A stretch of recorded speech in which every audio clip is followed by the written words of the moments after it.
Un cordial saludo para todos mis amados hermanos. De verdad que para mí es un enorme placer volver a estar aquí con una reflexión más. En el día de hoy vamos a tratar una reflexión que me complace mucho. De verdad que es demasiado importante. Vamos a hablar sobre la voluntad de Dios. Este tema es maravilloso y de verdad que de aquí, de la voluntad de Dios, de aquí parte absolutamente toda esta maravillosa experiencia. Vamos a empezar con esta maravillosa reflexión que dice así: la voluntad de Dios. Dentro del mundo religioso encontramos diferentes conceptos muy pobres por sí e incluso conceptos trágicos referentes a este privilegio universal y súper universal. Empiezo con expresar la verdad universal. Esto quiero que de verdad quede grabado en la mente y en el corazón de todos los que escuchan esta reflexión, que empiezo con expresar la verdad universal que hacer la voluntad de Dios Padre es en realidad la cúspide del privilegio alcanzado por cualquier ser. Vuelvo y lo repito: la verdad. Expreso la verdad universal que hacer la voluntad de Dios Padre es en realidad la cúspide del privilegio alcanzado por cualquier ser. También lo podemos considerar como el anhelo sublime de realidad espiritual accesible desde los niveles más humildes, que despierta la motivación de ascensión al paraíso y la devoción eterna de conocer a Dios, nuestro Padre. Hoy anhelo, en esta reflexión sencilla, despejar un horizonte densamente opacado por la gran cantidad de conceptos. Escúchenme bien: enorme cantidad de conceptos muy distanciados de la realidad, que implica el privilegio sublime de hacer la voluntad de Dios. En la mayoría de los conceptos referentes a este tema, la voluntad de Dios está muy relacionada con el sufrimiento. De hecho, casi es una reacción unánime. Cuando algo trágico ocurre, expresamos: es la voluntad de Dios, ¿qué le vamos a hacer? O Dios lo quiso así. Y luego, de verdad, si tú lo ves desde la perspectiva honesta en tu corazón, luego soltamos un suspiro que más se asemeja a una expresión de resignación. Como Dios lo quiso así, ¿qué le vamos a hacer? Recordemos que todo concepto, escuchen bien, todo concepto es una teoría, o todo concepto es teórico. O sea, al no vivir la experiencia de la voluntad de Dios, el hombre o el ser saca conclusiones que luego se convierten en teorías. Y las teorías, quiero que tengan bien presente esto, las teorías son el resultado de la imaginación, que no alcanza los niveles de la realidad experiencial.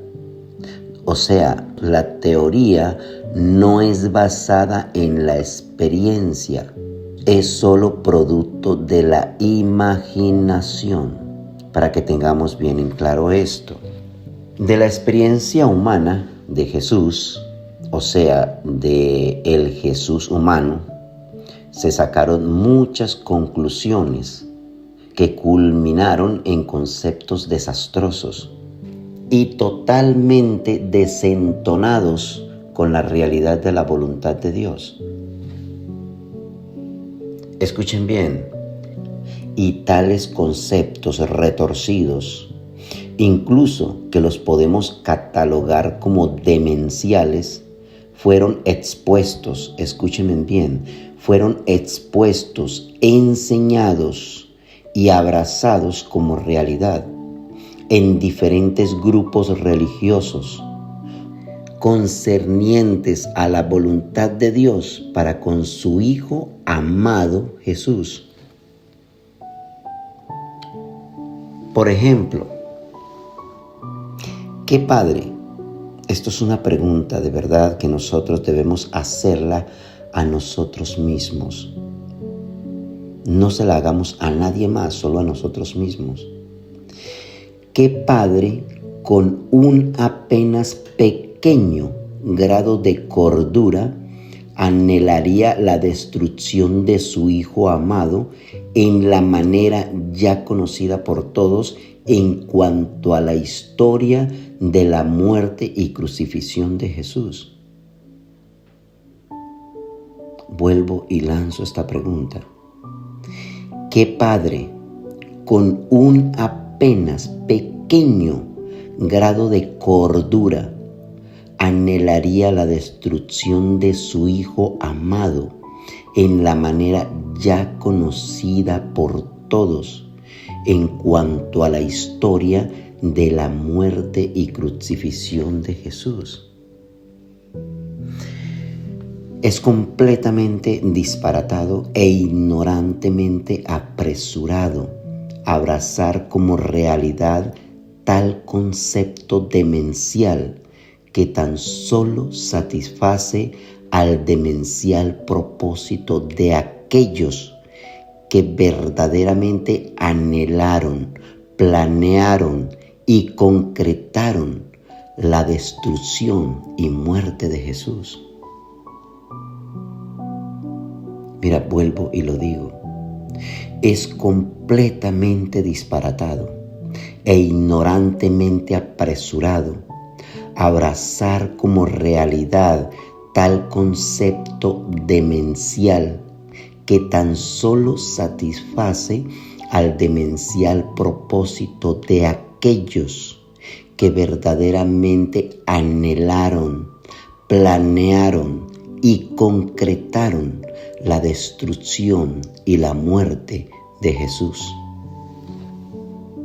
Escuchen bien, la muerte de Jesús, estoy hablando del Jesús humano, la muerte de Jesús no obedeció a la voluntad de Dios, más bien obedeció al capricho y anhelo demencial de quienes rechazaron la voluntad del Padre, o sea, la voluntad de Dios, y en cambio abrazaron la demencia. Vuelvo y lo repito. La muerte de Jesús no obedeció a la voluntad de Dios, más bien obedeció al capricho y anhelo demencial de quienes rechazaron la voluntad del Padre, la voluntad de Dios, y en cambio abrazaron la demencia. Es completamente, te lo digo de corazón, que es completamente infantil pretender que tales acontecimientos obedezcan a los anhelos de una deidad amorosa como es Dios nuestro Padre, tu Padre y mi Padre. Sustento y fuente de vida de una infinidad superuniversal habitada por un sinfín de seres creados. Mi amado hermano, vuelvo y te lo digo. Es completamente infantil pretender que tales acontecimientos obedezcan a los anhelos de una deidad amorosa como es Dios nuestro Padre, tu Padre y mi Padre, que es el sustento y fuente de vida de una infinidad superuniversal habitada por un sinfín de seres creados. En otras palabras, el creador de ángeles, serafines y seres tan maravillosos, de él no podría salir este absurdo.